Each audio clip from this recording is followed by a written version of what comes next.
Hello students, Deepali ma'am here. Today we are starting with lesson number 14, that is fiber to fabric. First of all, introduction. What is fabric? It is the clothes which we are wearing. Clothes are very important in our daily life. They not only protect us from heat and cold but helps a person to look nice and proper, well-mannered and decent. Clothes are made up of different kinds of fibers. Now what are fibers? Fibers is a long, thin strand or thread material from which the clothes are made. Fabric is a cloth material made by weaving, means in the machineries, or knitting threads together. Knitting means physical when the people do that. Fiber is a strand of material. Natural fibers and synthetic fibers, two types of materials are there. Children, these are the objectives written, whatever we are going to learn in the lesson about fibers and fabric. Naturally, we have two sources from which fibers are obtained, that is plants and animals. We also have synthetic fibers that are man-made. So such type of fibers are always manufactured in factories. So in this picture you can see fiber means thread-like structure is there, then yarn they are woven into a ball, and then the fabric is made, that is the clothes are made. Plant fiber, the common examples are jute and cotton. Jute from which bags are made, especially cotton clothes are made, and silk and wool are the common examples for animal fiber. Here we will see how we can obtain wool from sheep. It is obtained from the body coat of animals. This body coat of fine soft hair of sheep is called as fleece.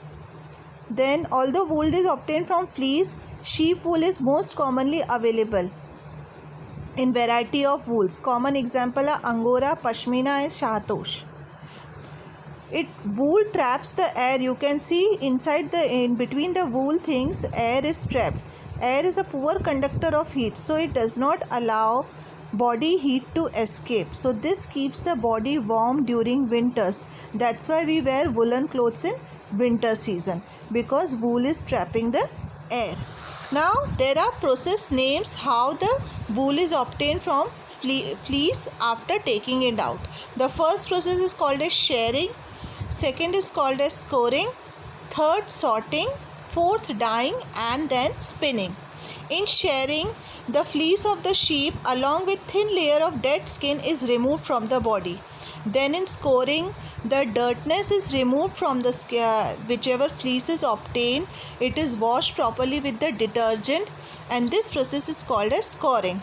Sorting, the process of separation of hair from different textures from the fleece is called as sorting. Then comes the process of dyeing. The natural hair of sheep is white, brown or black.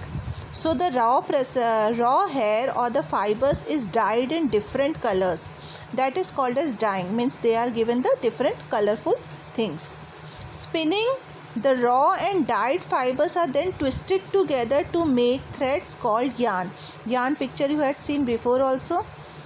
The yarn threads may be long or short in size. The longer threads are knitted to make sweaters, caps and gloves, and the shorter threads are woven to make woolen fabrics such as trousers, jackets and shawls.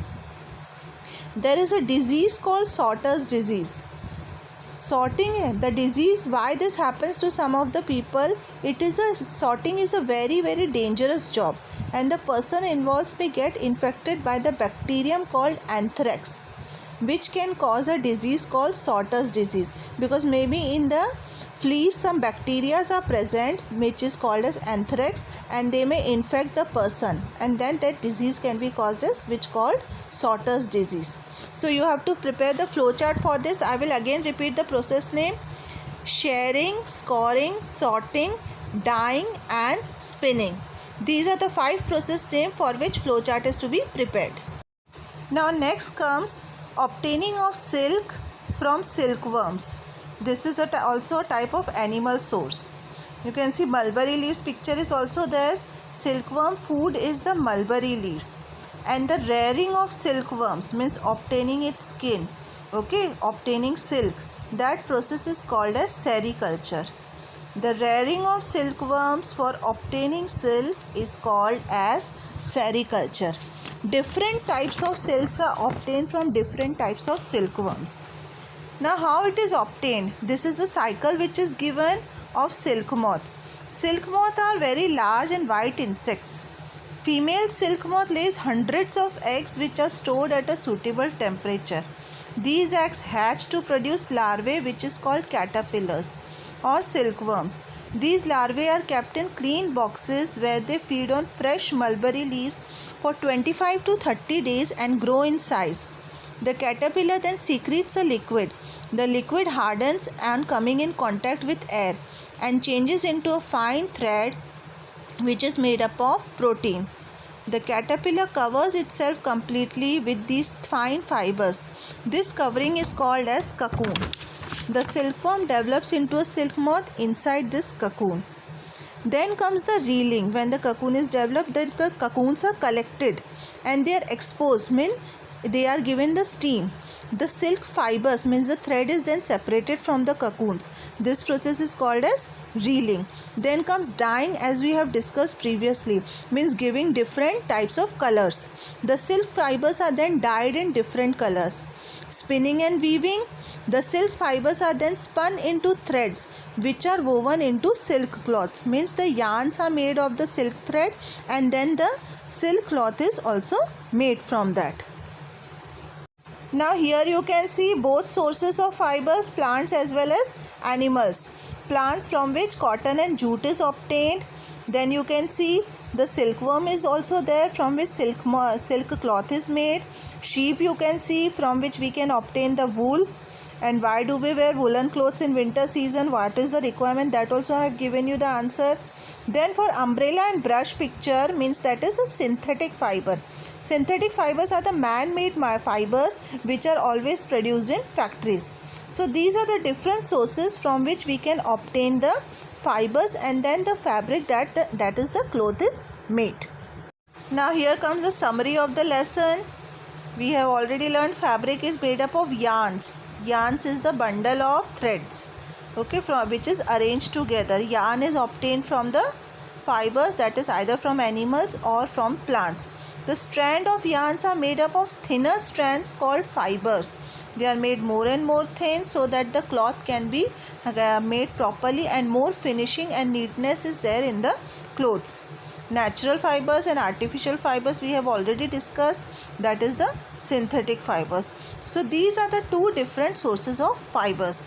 And another summary is also there, that the fiber obtained, we have discussed about the silkworms as well as about wool, the process from the sheep the wool is obtained. There are different process name, as well as from the silk moth how silk is obtained, their different process names are also there. For silk production, China ranks first in the world for silk production. India is also a leading producer of worldwide variety of silk. Silk is very expensive material because it is obtained by very different process, and silk moth are very expensive to maintain. So this is the summary, children. You have to prepare the flow chart properly, understand, and then you have to submit. So thank you, students. Listen and understand properly, watch it properly, and do whatever assignments are given.